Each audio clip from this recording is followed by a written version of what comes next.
இந்த தாய்ப்பூனையே மறக்கவே முடியாது.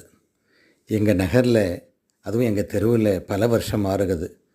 இது சின்ன வயசுலேருந்தே பார்த்துருக்கேன். இந்த தாய்ப்பூனை எத்தனை குட்டிகளை ஈன்றிருக்கு. எங்கள் வீட்லேயும் பல குட்டிகளை போட்டிருக்கு. அழகாக அந்த குட்டிகளை அதை பார்த்துக்கிற விதமே ஒரு தனி சுவாரஸ்யமாக இருக்கும். அதுக்கு பால் கொடுத்துட்டு அது இரையை தேட போகும். அது கவனம் ஃபுல்லாக அந்த குட்டிங்களை நோக்கியே இருக்கும். 10 நிமிஷத்துக்கு ஒரு தடவை வந்து செக் பண்ணிக்கிட்டே இருக்கும், அந்த இடத்துல இருக்குதான்ட்டு. குட்டிகள் வளர்ந்த பிறகு அதுக்கு பண்ணுற சேஷ்டை, அந்த சேட்டை ரொம்ப பெருசாக இருக்கும். எப்படி சேட்டை பண்ணோன்னா, கார் கடியில் போய் படுத்துக்கும், கார் இன்ஜினுக்குள்ளார போயிடும். எதை நினச்ச இடத்துல நாம் கூட போக முடியாது, அந்த இடங்கள்லாம் போயிட்டு வரும் வீட்டுக்குள்ளார. அப்படி பூனைகளுடைய இந்த விளையாட்டு ரொம்ப அற்புதம். பூனைகளை பாதுகாப்போம், போற்றுவோம். பூனைகளை அதனால தான் கல்கத்தாவிலெல்லாம் காளி மாதா அந்த உருவத்தில் வருவதாக வழிபடுறாங்க. ஓம் சக்தி.